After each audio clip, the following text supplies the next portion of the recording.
Paper पढ़ने वाले हैं। कब का पढ़ने वाले हैं? तो 2016 का पेपर 9 अगस्त 2016 का है, फर्स्ट शिफ्ट का, मॉर्निंग में जो शिफ्ट हुई थी उसका। ठीक है, तो चलिए बिना समय बर्बाद किए स्टार्ट करते हैं।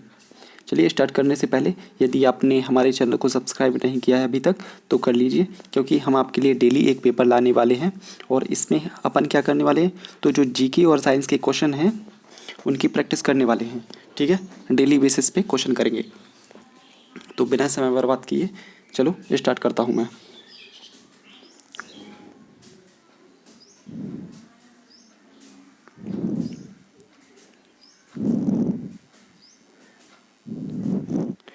क्वेश्चन, पहला क्वेश्चन है, कौन भारत के राष्ट्रपति को पद की शपथ दिलाता है? मतलब क्वेश्चन ये है कि जो राष्ट्रपति को शपथ कौन दिलाता है? तो इसका सही आंसर है ऑप्शन नंबर 2, सुप्रीम कोर्ट का मुख्य न्यायाधीश राष्ट्रपति को शपथ दिलाता है। चलिए मुझे एक क्वेश्चन बताइए कि यदि जो सुप्रीम कोर्ट का मुख्य न्यायाधीश है ये उपस्थित नहीं है राष्ट्रपति को शपथ दिलाने के लिए, तो कौन राष्ट्रपति को शपथ दिलाएगा? सोचिए सोचिए। तो इसका सही आंसर होगा कि जो भी सुप्रीम कोर्ट का अगला वरिष्ठतम न्यायाधीश होगा वो ही राष्ट्रपति को राष्ट्रपति पद की शपथ दिलाएगा। ठीक है, राष्ट्रपति को शपथ दिलाना किस अनुच्छेद में लिखा है? तो अनुच्छेद 60 में।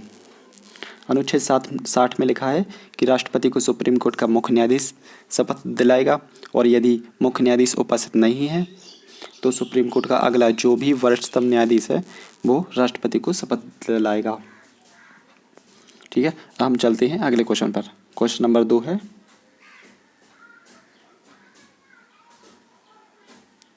तानसेन का मकबरा किस शहर में स्थित है? तानसेन का मकबरा किस शहर में स्थित है? तो इसका सही आंसर है ग्वालियर। तानसेन का मकबरा ग्वालियर में स्थित है। तानसेन कौन है? तो तानसेन पांडे हिंदुस्तानी शास्त्रीय संगीत के एक महान ज्ञाता है। तानसेन कौन है? तो तानसेन पांडे हिंदुस्तानी शास्त्रीय संगीत के महान ज्ञाता है। ठीक है, और आपने अकबर का नाम तो सुना ही होगा, तो अकबर के 9 रत्नों में से एक हैं ये तानसेन पांडे। ठीक है, चलो चलते हैं अगले क्वेश्चन पर। Question number 3। क्वेश्चन नंबर 3 है, यहाँ पे थोड़ा मिसप्रिंटिंग है, साहस जी भोसले।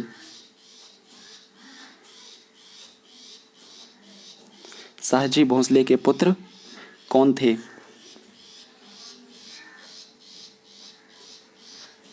साहस जी भोसले के पुत्र कौन थे? तो इसका सही आंसर है ऑप्शन नंबर 3, शिवाजी। साहस जी भोसले के पुत्र का नाम शिवाजी था। चलिए बताइए शिवाजी की माता का नाम क्या है? तो शिवाजी की माता का नाम था जीजाबाई। शिवाजी के गुरु का नाम? तो शिवाजी के गुरु का नाम कोडदेव। चलिए बताइए शिवाजी ने कौन से साम्राज्य की स्थापना की थी? तो शिवाजी ने मराठा साम्राज्य की स्थापना की थी। कब की थी? 1674 में मराठा साम्राज्य की स्थापना की थी। और जो शिवाजी हैं उनका राज्य अभिषेक कहाँ पर हुआ था? तो 1674 में रायगढ़ में उनका राज्य अभिषेक किया गया था। ठीक है, हम चलते हैं अगले क्वेश्चन पर। क्वेश्चन नंबर 4 है, भारतीय राष्ट्रीय कांग्रेस की प्रथम महिला अध्यक्ष कौन थी?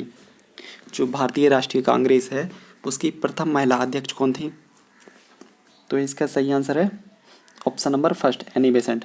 भारतीय राष्ट्रीय कांग्रेस की प्रथम महिला अध्यक्ष एनी बेसेंट थी। ठीक है, तो कब बनी थी ये प्रथम महिला अध्यक्ष कांग्रेस की? तो 1917 में ये अध्यक्ष बनी थी एनी बेसेंट। ठीक है, कांग्रेस की।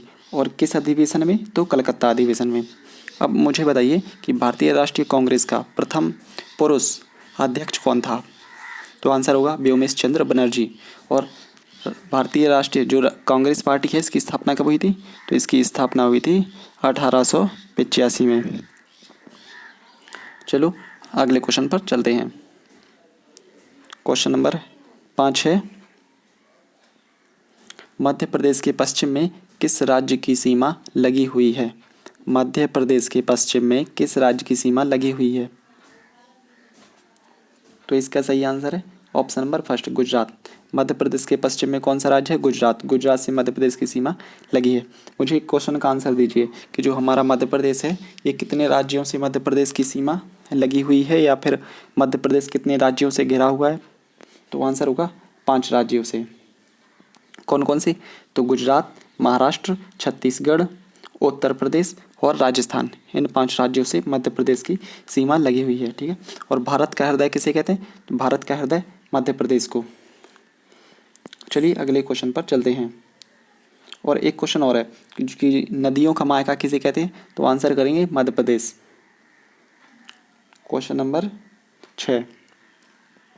क्वेश्चन नंबर 6 है, गांधी जी से अभय साधक नाम किसको प्राप्त हुआ? तो इसका आंसर होगा बाबा आमटे। गांधी जी ने अभय साधक का नाम बाबा आमटे को दिया। क्यों दिया? तो चलिए मैं थोड़ा इसके हिस्ट्री के बारे में बता देता हूँ। क्या हुआ कि ब्रिटिश शासन में, ब्रिटिश का जब वो रूल चल रहा था, जब ब्रिटिश सेना हमारे ऊपर राज कर रही थी, तब क्या हुआ, एक महिला थी, तो उस महिला पर जो ब्रिटिश के कर्मचारी थे वो अत्याचार कर रहे थे, या कह सकते हैं उसे परेशान कर रहे थे महिला को। तो बाबा आमटे वहाँ से गुजर रहे थे। बाबा आमटे ने देखा उस महिला को परेशान करते हुए कि कर्मचारी जो हैं वो महिला को परेशान कर रहे हैं। तो बाबा आमटे जोश में आकर उनसे लड़ पड़े या गुथ पड़े कर्मचारियों से। तो इसी जोश को देखते हुए गांधी जी ने बाबा आमटे को अभय साधक का नाम दिया। ठीक है। हम चलते हैं अगले क्वेश्चन पर। क्वेश्चन नंबर 7 क्या है? क्वेश्चन नंबर 7 है, निम्नलिखित में से किसे 1976 में भारत सरकार द्वारा सरकारी क्षेत्र में ई गवर्नेंस के साधन प्रदान करने के लिए स्थापित किया गया था? क्वेश्चन पढ़िए और इसका आंसर देने की कोशिश करें। तो इसका सही आंसर होगा ऑप्शन नंबर 2, राष्ट्रीय सूचना विज्ञान केंद्र। 1976 में भारत सरकार द्वारा सरकारी क्षेत्र में ई गवर्नेंस के साधन के रूप में राष्ट्रीय सूचना विज्ञान केंद्र को स्थापित किया गया था। ठीक है। अब हम चलते हैं अगले क्वेश्चन पर। अगला क्वेश्चन है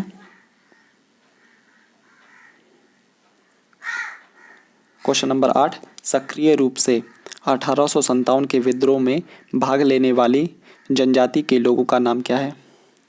1857 में भाग लेने वाली जनजाति का नाम, तो आंसर है भील जनजाति। भील जनजाति के लोगों ने 1857 की क्रांति में भाग लिया था। ठीक है। अब हम चलते हैं अगले क्वेश्चन पर। क्वेश्चन नंबर 9, लोकसभा की अधिकतम शक्ति। लोकसभा की अधिकतम शक्ति भारत के संविधान द्वारा परिकल्पित है, जो है मतलब लोकसभा में अधिकतम सदस्यों की संख्या कितनी है जो कि संविधान द्वारा परिकल्पित है? तो इसका आंसर होगा ऑप्शन नंबर 3, 552।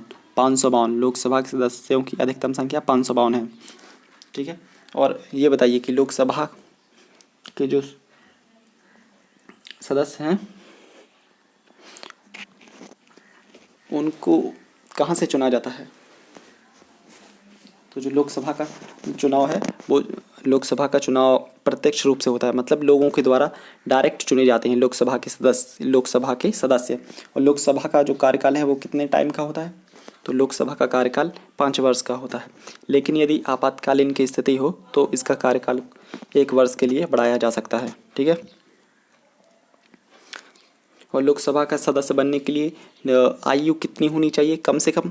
तो आंसर करेंगे 25 वर्ष। और राज्यसभा का सदस्य बनने के लिए कितनी आयु चाहिए? तो आंसर करेंगे 26। ठीक है। और लोकसभा के जो लोकसभा है इसे संसद में किस नाम से जानते हैं? तो निम्न सदन या लोअर हाउस। ठीक। चलिए चलते हैं अगले क्वेश्चन पर। क्वेश्चन नंबर 10, भारत का राष्ट्रीय पशु है। भारत का राष्ट्रीय पशु कौन है? आंसर है बाघ। ऑप्शन नंबर फर्स्ट, भारत का राष्ट्रीय पशु बाघ। हम थोड़ा और बात कर लेते हैं। भारत का राष्ट्रीय पक्षी कौन है? मोर। भारत का राष्ट्रीय पशु बाघ।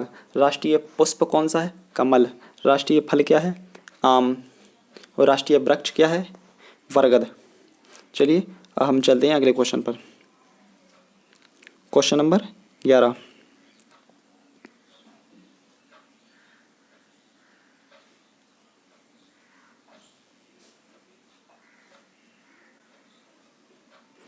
क्वेश्चन नंबर 11 है,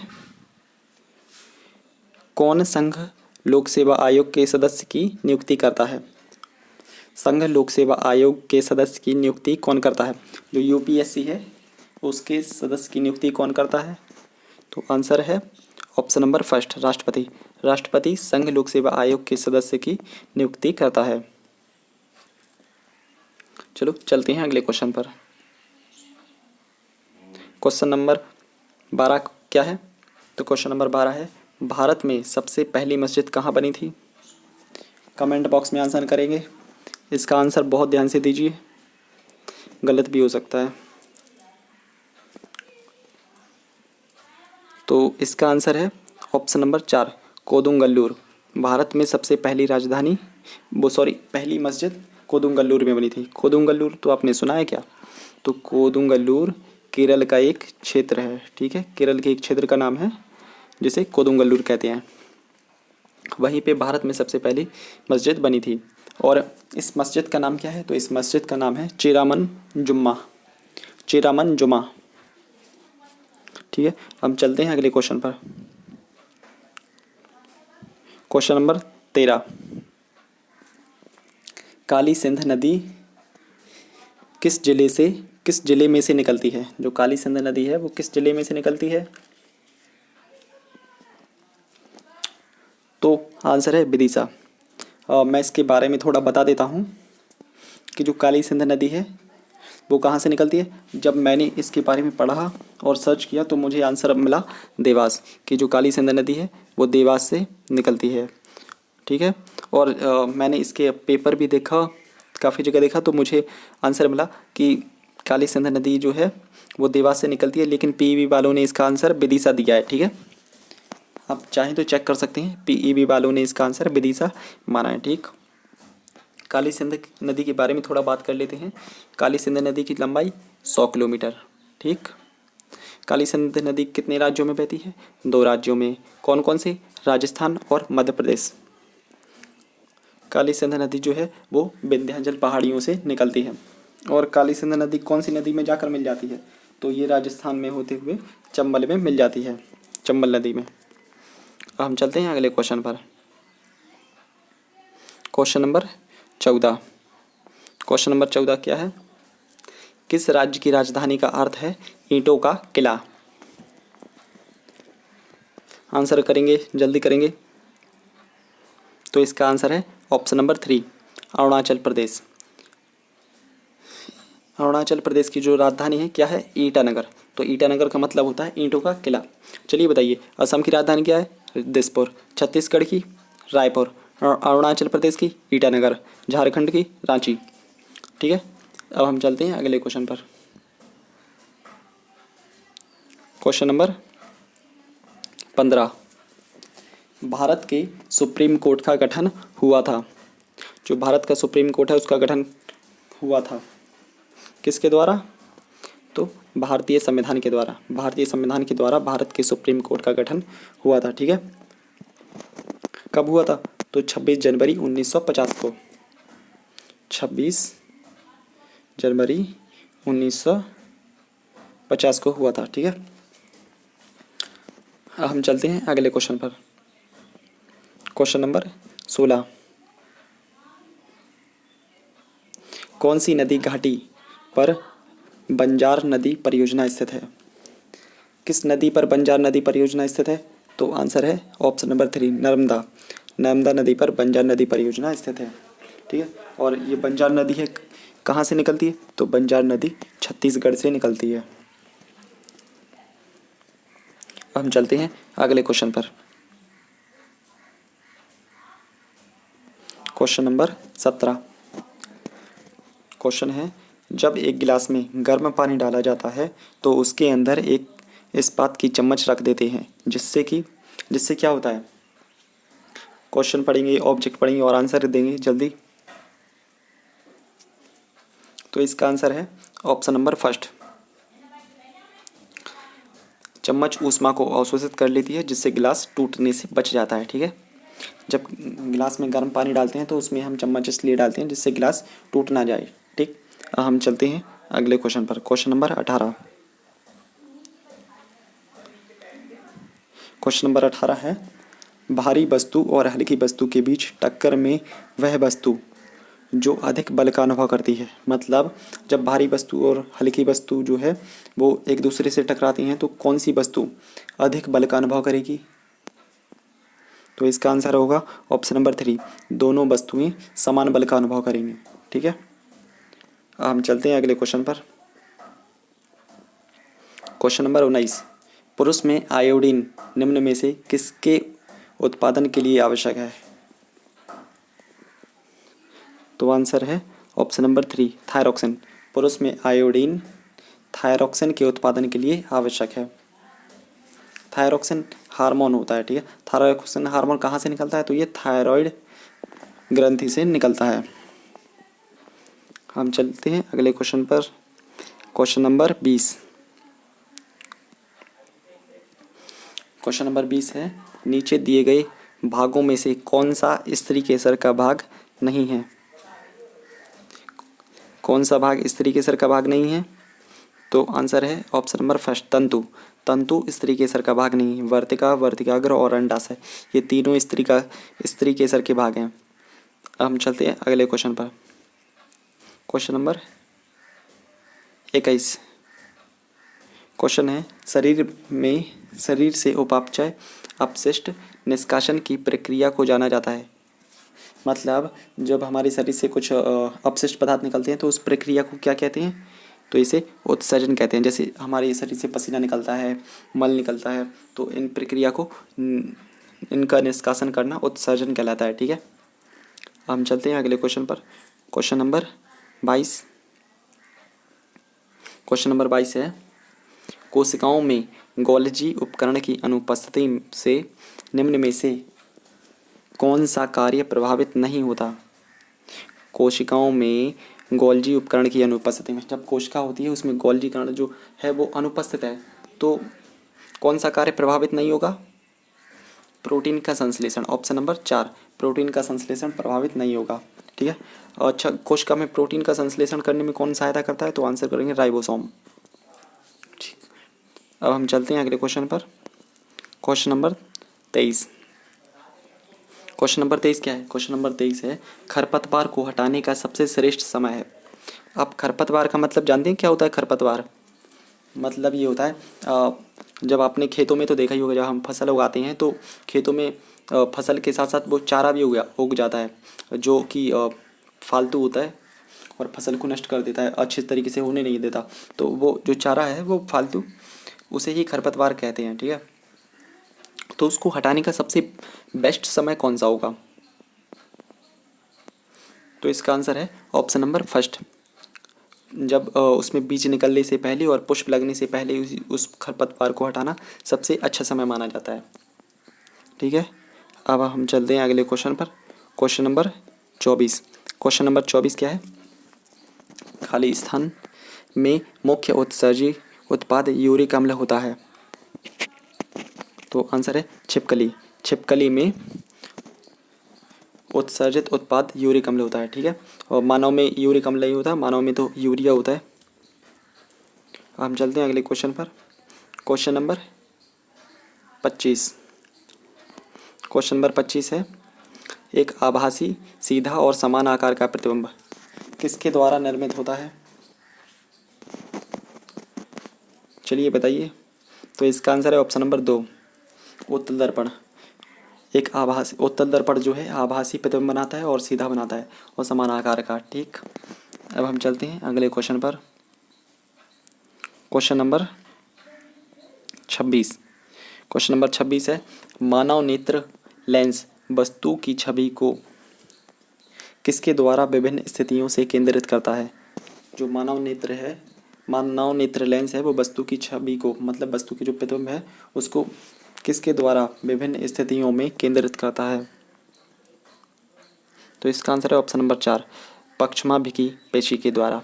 ठीक, इसका आंसर है पक्षमाभिकी पेशी। अब हम चलते हैं अगले क्वेश्चन पर। अगला क्वेश्चन है क्वेश्चन नंबर 27, बादलों वाली रातें साफ रातों की अपेक्षा अधिक गर्म होती हैं क्योंकि? इसका आंसर बताएंगे। तो इसका आंसर है ऑप्शन नंबर 3। बादलों वाली जो रातें हैं वो साफ रातों की अपेक्षा अधिक गर्म होती हैं, क्योंकि बादल ऊष्मारोधी की भांति कार्य करते हैं। मतलब बादल जो है वो गर्म वातावरण को बनाए रखते हैं। ठीक है, हम चलते हैं अगले क्वेश्चन पर। Question number 28। क्वेश्चन नंबर 28 है, आधुनिक पनडुब्बियाँ लंबी, बेलनाकार और गोलाकार सिरे की बनाई जाती हैं। गोलाकार सिरे यह सुनिश्चित करने में सहायता करते हैं कि जो अभी नई पनडुब्बियाँ बनाई जा रही हैं वो बेलनाकार और गोलाकार सिरे की बनाई जा रही हैं। तो गोलाकार सिरे बनाने का जो गोलाकार सिरे हैं वो किस प्रकार सहायता करते हैं? ऑब्जेक्ट पढ़िए आप।